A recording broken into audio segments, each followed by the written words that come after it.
missed one. I thought Rick was joking when he said it. After 2 weeks flying grid patterns over the burn scar, everything out there looked the same. Miles of collapsed timber and ash dunes, still warm enough to ghost heat through the morning fog. But he wasn't smiling. Rick handed me the tablet and zoomed in on a patch of untouched green sitting in the center of the blackened valley. Every tree around it was gone. The house stood alone. Not partially burned, not smoke damaged. Untouched. That can't be right, I said. Drone picked it up twice, Rick replied. Thermal sweep glitched when we tried to scan it. You're the mapping specialist. Go ground truth it. I drove as far as the service road allowed, tires crunching over charcoal that used to be a forest. Even with the fire contained, the land felt unstable, like it hadn't decided whether it was finished burning. The smell hit first, wet ash and cooked earth. Then the silence. No insects, no wind through branches. Nothing alive enough to make noise. When I crested the final ridge, I saw it. The burn line stopped. Not faded, not weakened, stopped. The destruction curved around the property in a wide oval, as if the wildfire had approached the house and reconsidered. I walked closer, boots sinking into powdery soot, expecting to find some explanation. A private fire break maybe, or aggressive defensible space landscaping. But the grass near the foundation was still green. Green! Out here! I crouched and pressed my glove into it. Cool moisture soaked through the fabric. Behind me, the hills still radiated heat. I pulled the handheld thermal scanner from my pack and aimed it toward the ground. Orange, red, residual warmth everywhere. Then I lifted it toward the house. The display flickered, stabilized. Blue. I frowned and tapped the side of the unit. Blue meant cold, colder than the surrounding earth that had burned for days. Must be malfunctioning, I muttered. But when I swept the scanner back across the hillside, the colors corrected instantly. Only the house registered wrong. As I approached the porch, something metallic caught the light near the steps. A waist-high steel placard bolted into the soil. Rows of numbers had been stamped into it. Years. 1987, 1988, 1989, 1990, 1991. I didn't need to check my notes to recognize them. Every major wildfire this region had recorded. My eyes drifted back to the house. The front door stood slightly open. Warm air slipped through the gap, brushing my face, impossibly gentle against a landscape still cooling from catastrophe. I stared at the darkness inside. Then the scanner chirped softly in my hand. The temperature reading dropped another 2 degrees. The porch creaked under my weight, the sound carrying too far into the empty valley. I knocked once. The noise felt inappropriate out here, like talking in a cathedral. No answer. I pushed the door open another inch. Hello? Warm air drifted past me again, carrying a faint mineral smell. Not smoke, not rot. Something cleaner. Engineered. Inside the house was dim but orderly. A table, 2 chairs, shelves lined with sealed water containers and neatly labeled bins. No photos, no decorations. Nothing personal. It didn't look abandoned, it looked maintained. I stepped back onto the porch, suddenly aware of how exposed I was, and that's when I saw them. Footprints cutting through the ash beside the house. Boot prints. Edges still sharp. Hours old at most. Someone was here. Circling the structure slowly, I noticed the burn pattern up close. The wildfire hadn't simply split around the property, it had pressed toward it, blackening the soil to within a few yards before veering away in a smooth arc. Too smooth. like water flowing around a stone. Near the rear of the house stood another steel marker, identical to the one out front. More stamped years. But these weren't in the past. 2026, 2027, 2028. My chest tightened. Those weren't records. They were forecasts. A soft crackle drifted from somewhere inside the house. I froze, listening. At first I thought it was settling wood. Then it came again, unmistakable. Radio static, low, active, and beneath it a calm voice repeating through the interference. "Perimeter holding." The voice cut off as soon as I stepped back inside. Not faded, not finished. Stopped, like someone had released a transmit button. "Hello?" I called. Silence answered. I followed the sound into a narrow hallway where the air grew noticeably warmer. At the far end sat a small desk supporting an old analog radio unit. No power cord, no batteries. Yet, a faint heat shimmer hovered above it. I crouched beside the desk and held my hand near the casing. Warm, recently used. A prickle worked up my neck. Every wildfire in this region had knocked out infrastructure for miles. Cell towers, buried lines, even solar arrays melted under the heat dome. This radio shouldn't have been capable of anything. Still, it had spoken. I straightened and finally noticed what covered the wall behind it. Maps. Dozens of them. Topographic charts pinned edge to edge, layered so densely they formed a kind of paper insulation. Red lines carved across each one, some thin and wandering, others thick like arteries. Burn paths. Projected spread patterns. At least, that's what I assumed until I saw the dates written beside them. Many matched fires that had already happened. Exactly matched. The curves, the stopping points, even the strange oval surrounding this property. My stomach tightened as I scanned farther down the wall. One map was newer than the rest, the ink still dark. A projected corridor ran straight toward a nearby town, population just over 6,000. Estimated burn window, late August, next year. I stepped closer. This wasn't modeling, it was certainty. Behind me, the radio crackled again. I turned sharply. The same calm voice whispered through the static. Wind shift confirmed. A floorboard groaned somewhere deeper in the house. Slow, deliberate.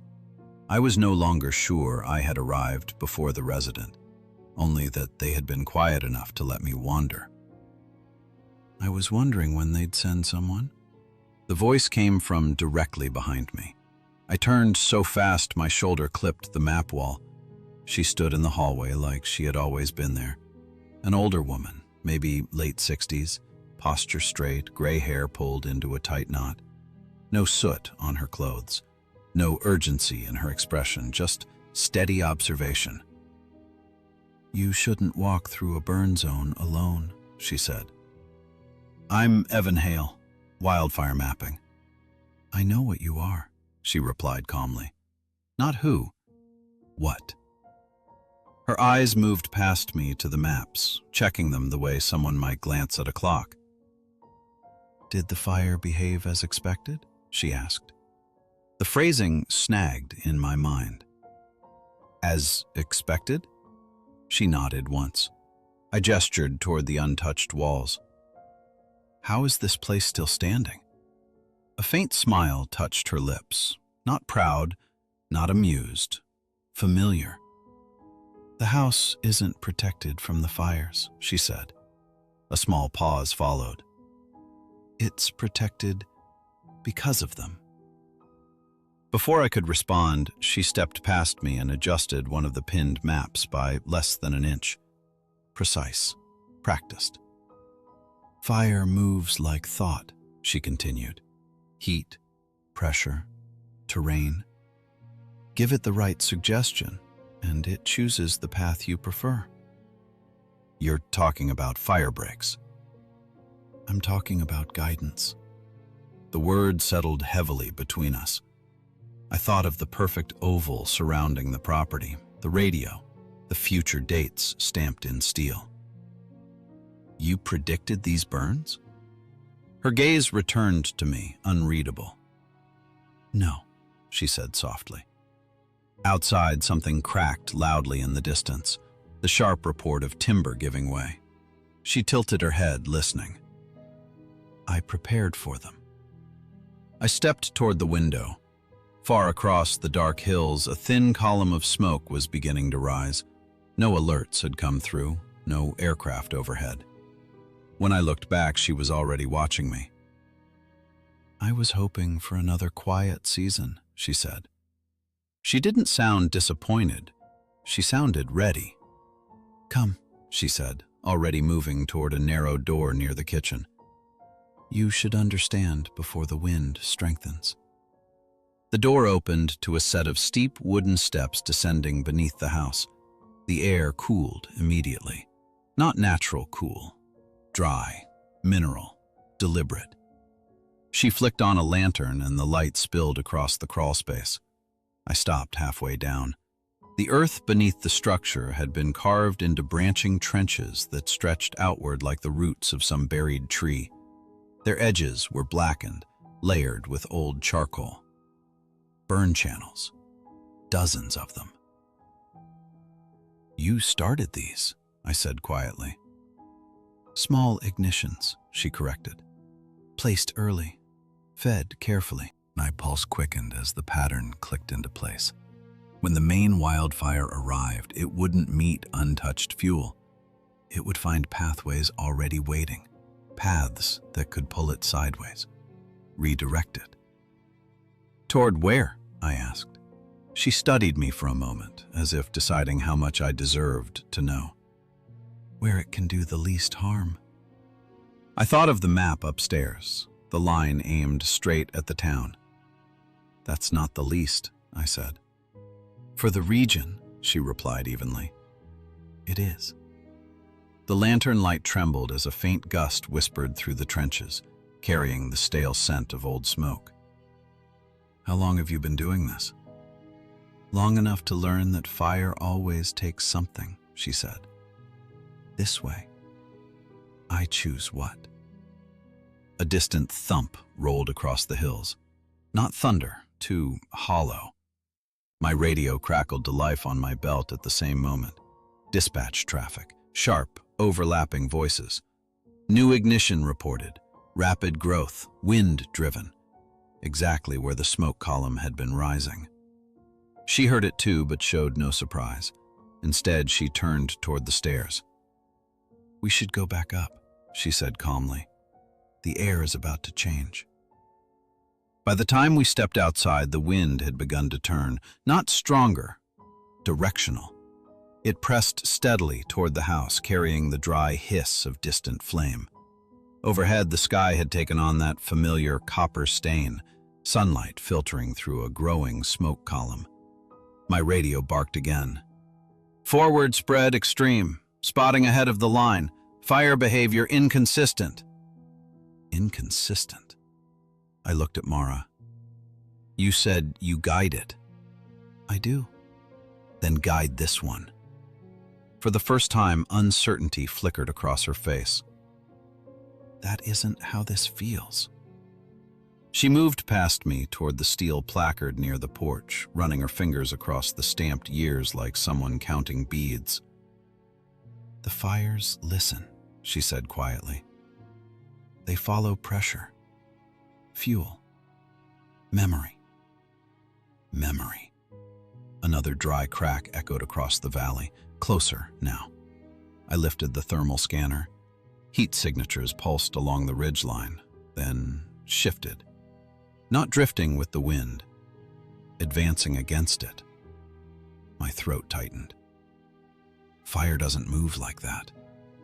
No, Mara whispered. The grass surrounding the house shivered as a warm gust rolled through, yet beyond the oval, the blackened earth remained still. like two weather systems colliding at an invisible wall. "If the house burns," she said, almost to herself, "the boundary breaks." "Boundary?" I repeated. She turned to me, eyes darker than before. "For years, this place has been an anchor. The paths bend around it."